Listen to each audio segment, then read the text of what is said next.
Buenos días, mi nombre es Joaquín Villalón y yo les presentaré un resumen sobre mi ensayo de números primos. Bueno, primero comenzando viendo, ¿qué es un número primo? Un número primo es un subconjunto de los números naturales, el cual solamente se divide por sí mismo y por uno. Los números que, no se, que se dividan por más de estos dos divisores se les considera como compuestos y no son primos. Bueno, y también veremos cuál es su origen. Su origen se remonta ya hacia antiguas civilizaciones que, aunque no tenían conocimiento de ellos, se le podía ver que contemplaban su existencia en sus ejercicios matemáticos.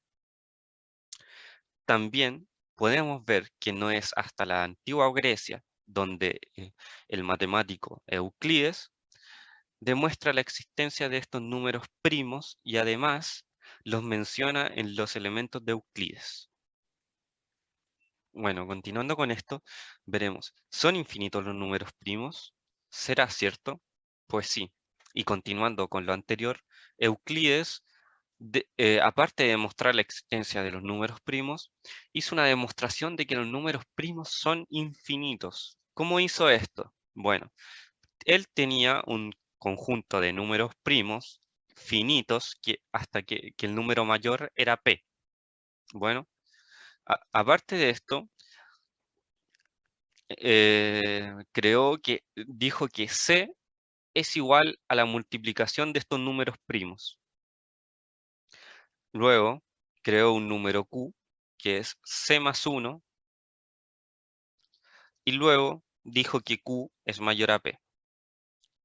¿Cómo podemos analizar esto?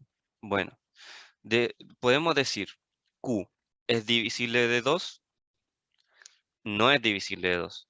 C sí es divisible de 2 porque 2 es factor de la multiplicación que conlleva los números de C. En cambio, si al C, que va a ser un múltiplo de 2, le sumamos 1, ya deja de ser múltiplo de 2. Entonces Q ya deja de ser un número divisible por 2. Y esto lo podemos ver a lo largo de diferentes ejemplos que no solamente ocurre con 2, porque siempre se le va a sumar 1, y si se le suma 1, va a dejar de ser divisible por ese número. Por ende, si Q es mayor a P, después de analizar esto, nos podemos dar cuenta que C es divisible por todos los números primos existentes, pero Q, que es C más 1, no es divisible entre ninguno de ellos. Solo es divisible por 1 y por sí mismo. ¿Qué más se puede decir esto? Que Q efectivamente es primo y Q es mayor a P, que era el último número primo conocido. Es decir, que acabamos de encontrar un número primo mayor que P. Por ende, encontramos una contradicción y hemos llegado a un absurdo, partiendo de que existía un número P que era el último número primo. Con eso se puede concluir que existen números infinitos primos. Y ahora veremos los métodos para comprobar que un número muy grande es primo, los cuales solamente los mencionaré ya que puse imágenes y está explicado bien en el ensayo.